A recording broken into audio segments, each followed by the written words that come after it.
ನಿನ್ನೆ ಬಿಡದಿಯಲ್ಲಿ ರೈತರ ಭೂಮಿಯನ್ನ ಅಳತೆ ಮಾಡಲಿಕ್ಕೆ ಸರ್ವೆ ಮಾಡಲಿಕ್ಕೆ ಬಂದಿದ್ದಂತಹ ಅಧಿಕಾರಿಗಳ ಮೇಲೆ ದಿಢೀರಾಗಿ ರೈತರು ಹಲ್ಲೆ ಮಾಡಿದ್ರು, ಪೊರಕೆ ಸೇವೆಯನ್ನ ಕೊಟ್ಟಿದ್ರು, ಗಾಜು ಅಥವಾ ಈ ಒಂದು ಕಾರ್ ಗ್ಲಾಸ್ ಎಲ್ಲವೂ ಕೂಡ ಹೊಡೆದಾಕಿದ್ರು, ಆ ರೀತಿಯಾಗಿ ಹಲ್ಲೆ ಮಾಡಿದ್ರು. ಈಗ ಯಾರೆಲ್ಲ ಹಲ್ಲೆ ಮಾಡಿದ್ರು, ಈ ಒಂದು ಗಲಾಟೆಯಲ್ಲಿ ಯಾವೆಲ್ಲ ರೈತರು ಭಾಗಿಯಾಗಿದ್ರು ಅಂತವರ ವಿರುದ್ಧ ಈಗ ಎಫ್ಐಆರ್ ಆಗಿದೆ. ಬಿಡದಿಯಲ್ಲಿ ಅಧಿಕಾರಿಗಳ ಮೇಲೆ ರೈತರು ಹಲ್ಲೆ ಮಾಡಿದ್ರು. ಈಗ ಅಧಿಕಾರಿಗಳ ಮೇಲೆ ಹಲ್ಲೆ ಮಾಡಿದಂತ ರೈತರ ಮೇಲೆ ಎಫ್ಐಆರ್ ಹಾಕಲಾಗಿದೆ. ಬಿಡದಿ ಠಾಣೆಯಲ್ಲಿ 20ಕ್ಕೂ ಹೆಚ್ಚು ರೈತರ ವಿರುದ್ಧ ಈಗ ಎಫ್ಐಆರ್ ದಾಖಲಾಗಿದೆ.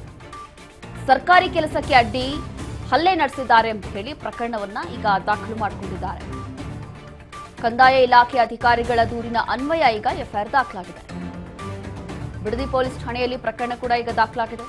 7 ಪ್ರತ್ಯೇಕ ಎಫ್ಐಆರ್ಗಳು ದಾಖಲಾಗಿರುವಂಥದ್ದು. ನಿನ್ನೆ ಏನೆಲ್ಲ ಡ್ರಾಮಾ ಆಯಿತು ಅಥವಾ ಹೇಗೆ ರೈತರು ರೊಚ್ಚಿಗೆದ್ದಿದ್ರು, ನಿನ್ನೆ ನಡೆದಿದ್ದಂಥ ಹೈ ಡ್ರಾಮಾ ಏನಿದೆ, ಈ ಒಂದು ಹೈ ಡ್ರಾಮಾ ಅಂತಂದ್ರೆ ನಿನ್ನೆ ರೈತರ ಭೂಮಿಯನ್ನ ಅಳತೆ ಮಾಡಲಿಕ್ಕೆ ಸರ್ವೆ ಮಾಡಲಿಕ್ಕೆ ಅಂತ ಹೇಳಿ ಅಧಿಕಾರಿಗಳು ಬಂದಿರ್ತಾರೆ. ಇದೇ ಸಂದರ್ಭದಲ್ಲಿ ರೈತ ಮಹಿಳೆಯರು ಪೊರ್ಕೆಯಲ್ಲಿ ಸೇವೆ ಮಾಡಿದ್ರೆ, ಪೊರ್ಕೆಯಲ್ಲಿ ಅವರು ಹಲ್ಲೆ ಮಾಡಿದ್ರೆ, ಜೊತೆಗೆ ಇನ್ನ ಬೇರೆ ರೈತ ಮುಖಂಡರು ಕೂಡ ಅವರ ಕಾರ್ ಮೇಲೆ ಹಲ್ಲೆ ಮಾಡಿದ್ರು. ಹೀಗೆ ಈ ಒಂದು ದೃಶ್ಯಗಳಲ್ಲಿ ತೋರಿಸ್ತಾ ಇದ್ದೀವಿ. ಅದನ್ನ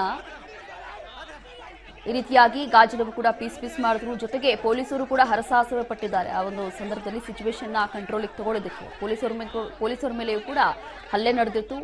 ದೃಶ್ಯಗಳಲ್ಲಿ ಗಮನಿಸ್ತಾ ಇದ್ದೀವಿ. ನಿನ್ನೆ ಇಷ್ಟೆಲ್ಲ ಗಲಾಟೆ ಏನಾಯಿತು, ಅದಾದ ನಂತರ ಈಗ ಒಬ್ಬೊಬ್ಬರನ್ನು ಹಿಡಿದು ಟೋಟಲ್ 20 ಜನರ ಮೇಲೆ ಈಗ ಎಫ್ಐಆರ್ ದಾಖಲಾಗಿದೆ. ಅಷ್ಟು ಜನ ರೈತರೇ.